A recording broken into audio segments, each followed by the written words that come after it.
ஹாய்ப்பா. பாம்பே அல்வா இன்றைக்கி எப்படி பண்ணலான்னு பார்க்கலாம். அதுக்கு 1 கப் கார்ன்ஃப்ளவர் எடுத்திருக்கேன். அதே கப்புக்கு 2 கப் சீனி எடுத்திருக்கேன். 25 கிராம் முந்திரி பருப்பு எடுத்திருக்கேன். இந்த பவுலில் தண்ணி எடுத்துக்க போகிறோம். இந்த பாக்கெட்டு தான் எடுத்திருக்கேன். இந்த 100 கிராம் பாக்கெட்டு இது கார்ன்ஃப்ளவர் மாவு. அடுப்பில் கடாய் வச்சுட்டு லேசாக சிம்மில் வச்சுட்டு இப்போ 2 பவுல் தண்ணி ஊற்றிக்கிறோம். அந்த பவுல் அதுக்கு தான் வச்சுருந்தேன். 2 பவுல் தண்ணி ஊற்றிட்டு அதே அங்கிட்ட 2 பவுல் சீனி இருக்குது. அந்த சீனி அதில் போட்டு சீனி கரையிற அளவுக்கு கிண்டிக்கலாம். சீனி கரையட்டும். இந்த பக்கம் 1 கப் கார்ன்ஃப்ளவர் எடுத்து 2 கப் தண்ணி ஊற்றிக்கிறோம். 2 பவுலுக்கு தண்ணி ஊற்றிக்கிறோம் அதே பவுலில். இது மொத்தத்துக்கே 100 கிராம் கார்ன்ஃப்ளவர் தான்.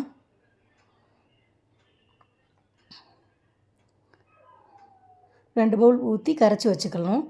இப்போ சீனி கரைஞ்ச உடனே ஃபுட் கலரை போட்டு கிண்டிக்கிறோம். சீனி பாகு நல்லா கொதிக்க ஆரம்பிச்சிருச்சு. இது பதம் கம்பி பதம் வரணும்னு அவசியம்லாம் இல்லை. பிசு பிசுன்னு வந்தால் மட்டும் போதும்.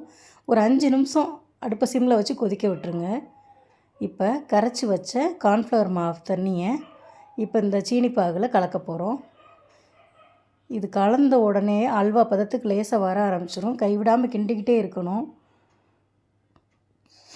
இங்கே பாருங்கள், அங்கங்கே தெரியுது, கட்டி சேர ஆரம்பிச்சிருச்சு. அதனால் சிம்மில் வச்சுக்கோங்க. சிம்மில் வச்சாலே இது நல்லா திரண்டு வரும்.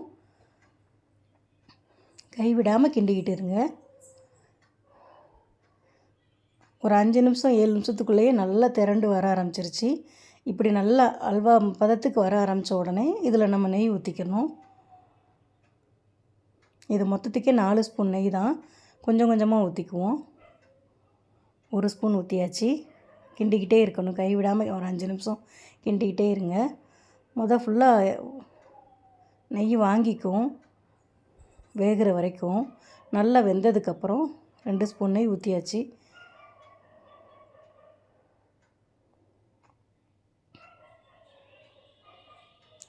கைவிடாமல் கிண்டிக்கிட்டே இருங்க. பொறுமையாக கிண்டுங்க. இப்போ 2 ஸ்பூன் நெய்யும் மொத்தமாக ஊற்றிடுவோம். அவ்வளோதான், போதும். இதுவே நிறைய நெய் ஊற்றின மாதிரி ஆயிடுச்சு. நல்லா கைவிடாமல் கிண்டிக்கிட்டே இருங்க. இந்த நேரத்தில் அந்த நெய்யை வாங்கிக்கிட்டு இருக்கிறப்பவே நம்ம முந்திரி பருப்பு போட்டுக்குவோம். அப்படின்னா தான் அது கலந்துக்கிடும்.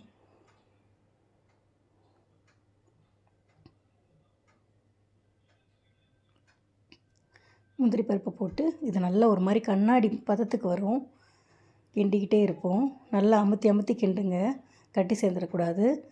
இந்த பதத்துக்கு இப்போ நெய்யெல்லாம் கக்க ஆரம்பிச்சிருச்சு. இப்போ ஒரு தட்டு எடுத்துக்கிறேன். இதில் தட்டில் நல்லா நெய் தடவி வச்சுருக்கேன். இப்போ நம்ம ரெடி பண்ணி வச்ச அல்வாவை இதில் தட்டிக்கலாம். தட்டி ஒன்று போல் அந்த கரண்டி வச்சே பிரட்டி விடுங்க.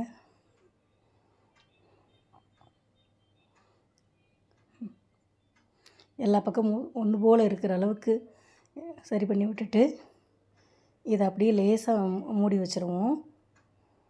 ஒரு 3/4 மணி நேரம் இதை சட்டை பண்ணாமல் இருந்துக்குவோம்.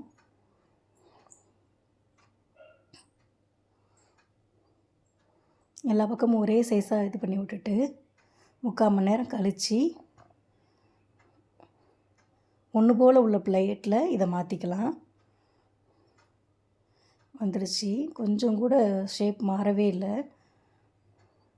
இப்போ கத்தியை வச்சு லேஸாக கட் பண்ணிக்கலாம். இப்போ இதில் நான் ஒரு பீஸ் மட்டும் கட் பண்ணி காட்டுறேன். பாருங்கள் எப்படி இருக்குன்னு. சூப்பராக இருக்குது. சின்ன பிள்ளைகள் நம்ம கடையில் வாங்கி சாப்பிட்ற மாதிரியே இருக்குது. நீங்களும் இந்த அல்வாவை வீட்டில் ரெடி பண்ணி செஞ்சு பார்த்துட்டு எப்படி இருக்குன்னு கமெண்ட் பண்ணுங்கள்.